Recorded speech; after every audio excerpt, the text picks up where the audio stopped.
بسم اللہ الرحمن الرحیم۔ سامعین و ناظرین محترم، CNN امریکہ کا ایک ادارہ ہے اور امریکہ کے اس ادارے نے امریکہ کی ایموری یونیورسٹی کے 2 پروفیسرز کی ایک تحقیق 13 اکتوبر 2014 کو پیش کی تھی۔ کس چیز کے متعلق تھی وہ تحقیق؟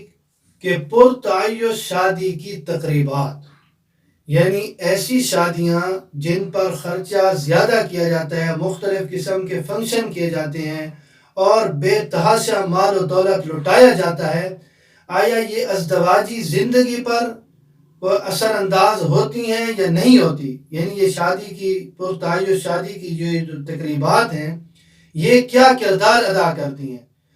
تو ان کی تحقیق کے مطابق وہ کہتی ہیں کہ یہ چیز یعنی زیادہ خرچ کرنا ازدواجی زندگی کو خوشگوار بنانے میں کوئی کردار ادا نہیں کرتا، بلکہ ایسے لوگ عموماً ازدواجی زندگی خوشگوار طریقے سے گزارنے سے محروم رہتے ہیں۔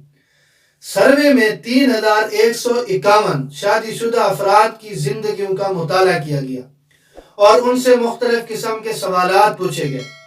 تحقیق کے نتیجے میں یہ بات سامنے آئی کہ جو لوگ سادہ طریقے سے اس بندھن میں بندھتے ہیں ان کا رشتہ نہ صرف مضبوط ہوتا ہے بلکہ ان میں طلاق کا تناسب بھی کم ہوتا ہے۔ بلکہ پروفیسر ہوگو کا کہنا تھا کہ جس شادی پر خرچ کم ہو تو ایسے نوجوان جوڑے معاشی طور پر بھی یہ چیز انہیں سکون فراہم کرتی ہے کہ اس کے باعث نہ شادی سے پہلے اور نہ بعد میں معاشی اخراجات کا بوجھ دماغ پر ہوتا ہے۔ تو معاشی اخراجات کا بوجھ دماغ پر نہیں ہوتا جبکہ شادی پر خرچ کم کیا جائے، اور جب شادی پر خرچ زیادہ ہوتا ہے تو پھر کیا ہوتا ہے؟ یہ بوجھ ہوتا ہے، زندگی چڑچڑا پن اس میں پیدا ہو جاتا ہے زندگی میں، پھر وہ خوشگوار نہیں گزرتی۔ تو جب معاشی طور پر جب خرچ کم ہوگا، معاشی طور پر سکون ہوگا، نہ زندگی چڑچڑے پن کا شکار ہوگی، نہ کوئی ادھر ادھر کی کوئی اور بات ہوگی، تو وہ زندگی خوشگوار گزرے گی۔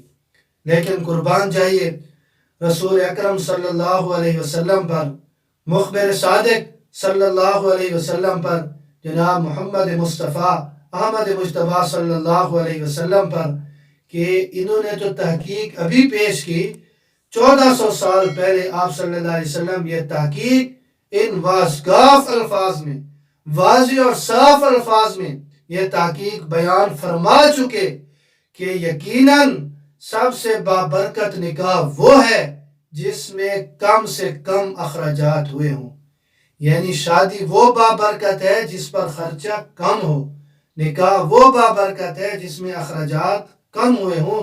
تو اس لیے شادی کریں، اس سے ازدواجی زندگی خوشگوار رہے گی۔ اور بزرگ فرماتے ہیں کہ شادی میں صرف یہ شین کے 3 نقطے ہٹا دیں، یعنی شادی کو سادی بنا دیں، بالکل سادی کریں۔ تو ان کی تحقیق تو ابھی آئی ہے، جناب رسول اللہ صلی اللہ علیہ وسلم یہ تحقیق واضح الفاظ میں 1400 سال پہلے بیان کر چکے۔ تو لہٰذا آپ صلی اللہ علیہ وسلم کی زندگی کا مطالعہ کیا جائے، صحابہ کرام رضوان اللہ تعالیٰ علیہ مجمعین کی زندگی کا مطالعہ کیا جائے کہ انہوں نے شادیاں کیسے کی تھی۔ ہماری شادیاں بھی ایسے اگر ہوں گی تو یقیناً وہ بابرکت ہوں گی، اور پھر ازدواجی زندگی بھی خوشگوار رہے گی۔ نہیں تو پھر ظاہری بات ہے جب شریعت کے خلاف کریں گے تو ازدواجی زندگی میں ہمیں سکون کیسے مل سکتا ہے، ہم اس کو خوشگوار کیسے بنا سکتے ہیں؟